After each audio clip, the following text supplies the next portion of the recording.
Tessa from Mama's Geeky here, and welcome to the Mama's Geeky Show. Good morning, everyone, and welcome to episode 4 of the Mama's Geeky Show. You guys, I've been having so much fun doing this show, and I hope you have too. If there's any topic you want me to discuss, please let me know in the comments, and I will be sure to add it to one of my future shows.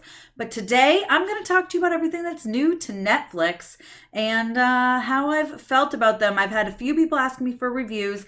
I do have written reviews at mamasgeeky.com, but I wanted to give you my thoughts and opinions here on the show today. So I'm going to discuss with you the Willoughbys, Extraction, Middleditch and Schwarz, and also Altered Carbon. So first up is the Willoughbys. Now this movie, my entire family loved. We watched it. We sat down to watch it the day it came out to Netflix, and we really liked it to the point where my daughters were like, can we watch it again? They watched it again. My husband and I didn't. But we watched bits and pieces of it, and they ended up watching it, I think, like 5 times in the first couple days. And they're still watching it. They're still asking to watch it every day. Now, I was a little worried as it started to go on. I was a little nervous because it's kind of dark. It's actually really dark. The parents legit hate their children. They only care about themselves. They're extremely selfish. And they don't care about their kids at all. They punish their kids by throwing them in the coal bin. They tell them, you don't eat today's food, you eat yesterday's food. And then the kids were like, well, you ate all of yesterday's food. And the parents are like, well, that's too bad. They don't care about their kids at all. In fact, when they had twins, they just named them the same name. So they're Barnaby and Barnaby. So the premise of this story is the kids realize maybe they should be orphans. They might be better off being an orphan. And the reason this all comes about is an orphan is left sort of on their doorstep. They go on an adventure, very short adventure, to bring the orphan to a candy factory, which is what they think is the best place to live. Candy factory, not such a good place for kids to live, which they will find out later on. But anyways, they decide they want to be orphans. So they go to a travel agent and they decide to intrigue their parents, pique their interest, so to speak, send them off somewhere where children cannot go. And they think that makes them an orphan. Of course, the parents hired a nanny who is voiced by Maya Rudolph, who is fantastic. I mean, all of the voices in this whole movie are fantastic. They're so good. And so Maya Rudolph comes in and she is just a nanny. She makes them food, but then like when they start to talk about how they were punished in the coal bin, she's like, what kind of parent would do that? And she doesn't understand. The parents, while they're out, decide they're going to sell the house. They don't even care what to do about the kids. It's crazy. I don't want to get into too many spoilers, but it's actually really good. It's super dark, but it's super fun. It's a good movie. We all enjoyed it. Like I said, my husband and I were even like, wow, that was a really good movie. The animation style was great. I really enjoyed that.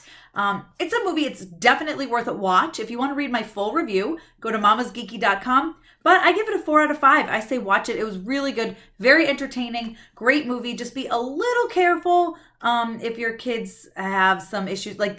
I'm telling you, the parents hate their children. So if that might make your kids a little sensitive, just keep that in mind. But it's a great movie. Now to completely switch gears. Not a kid's movie at all. Extraction. This is the new Chris Hemsworth movie. It just came out. Came out on my birthday, actually April 24th. I watched it that day. And I really liked it. And not just because it's Chris Hemsworth and the Russo brothers, which you can tell it's the Russo brothers for sure. So obviously it has a Marvel feel to it. I mean, it's very much action. It is tons of action, pretty much from beginning to end. I mean, there's a few plot points here and there, that like they have to stop the action to like explain stuff to you, but it's really good. You guys, I fell in love with Chris Hemsworth's character. When he opens up and talks about being in the military, I mean, gosh, it was so good. And I'm refusing to give you guys spoilers again, but the basic story is that Chris Hemsworth used to be in the military. He gets this job. He has to go extract someone. So basically this child was kidnapped by a crime lord, and in order to get his father to pay a ransom, right? Well, Chris ends up being hired to go and take him back without having to pay the ransom, basically.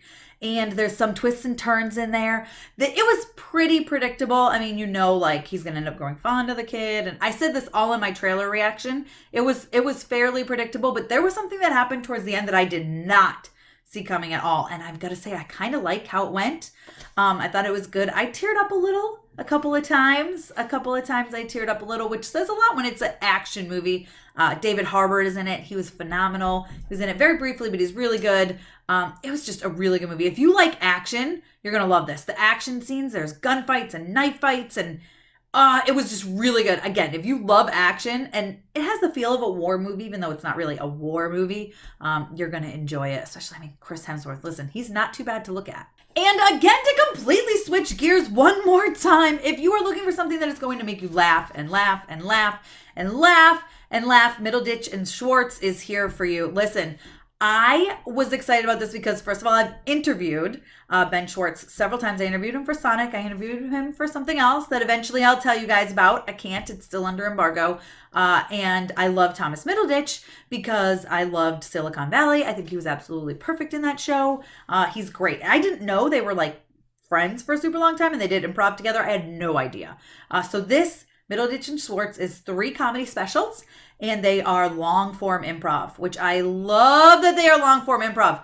I had not really heard of this before, so they get a suggestion from the audience, just like improv, but then they spent the whole 45 minutes on one subject, which was really great, and it allowed them to really deep dive into the comedy of the certain situations, and I expected this was my plan, put on the first show and watch it.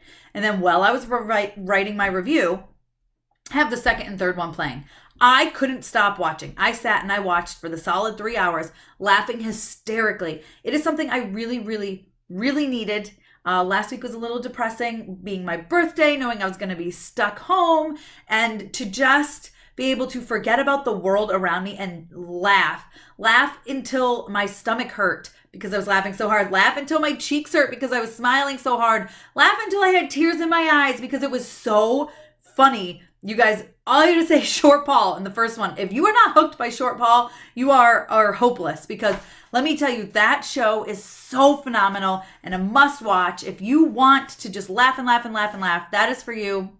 It is not for kids. There are bad words. There are some other sexual innuendo, not even innuendos. It is not for children, but it is worth a watch. Watch it when they go to bed.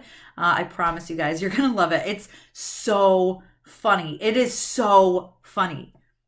And next up is Altered Carbon. Okay, so I had been told about this before and I just never watched it. I don't know. I just didn't. And we just started watching it, my husband and I, last week. And we are already on to season 2. I haven't finished, so don't tell me any spoilers yet.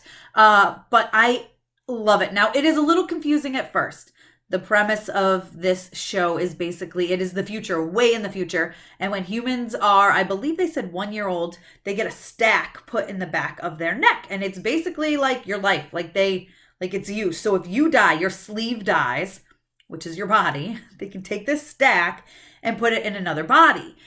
So you're still alive. And basically people can end up living forever, especially if they have the money to do so. There's a lot of dark sides to it, a lot of gritty. I mean, there's obviously the underground.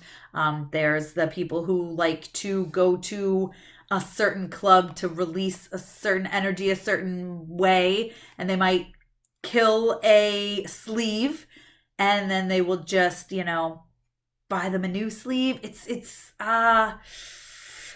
dark. It's dark, but it's good. So the beginning is confusing because there's all this re-sleeving. You're like, wait, who's that person? That person was that person, but now they look different, but it's that person. And somebody else looks like this person because they're wearing their sleeve, and it's crazy. But it's really, really good. And if you can get through the first episode or 2, you're going to be hooked. They start to go back and do flashbacks, and it gets really great. And now I'm in the middle of season 2, and I'm just absolutely hooked. I love it. Poe is one of my favorite characters. When you get to Poe, you'll see he's awesome. I love him.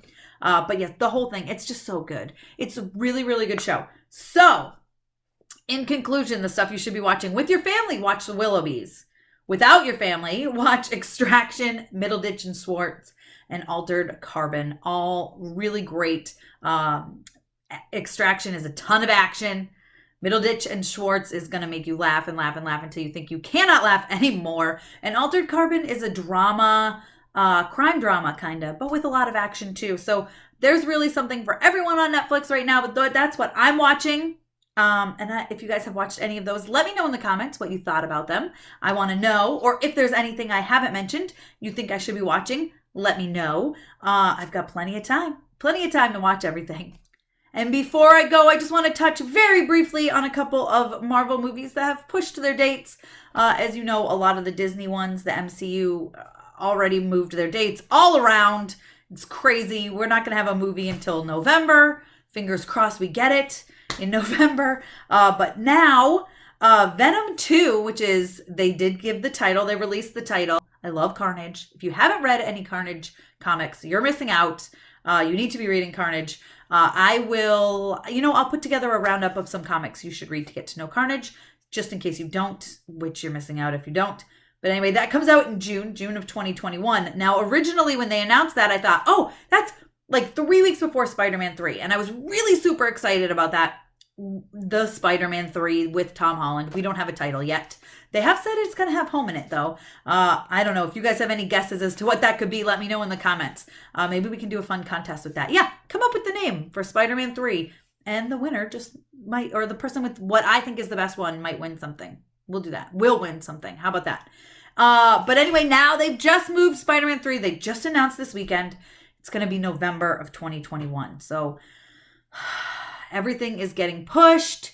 I hate this so much. Something that's really exciting, though, is that the Russo brothers did say that maybe, just maybe, when theaters open back up and the world goes back to normal, which I know we all cannot wait for, they are thinking of re-releasing Infinity War and Endgame in theaters. I know my butt would be in the seat to see that because there's nothing like a movie theater experience. All right, guys. Well, thank you so much for watching this episode of the Mama's Geeky Show. I will be back on Friday with a new episode. Bye.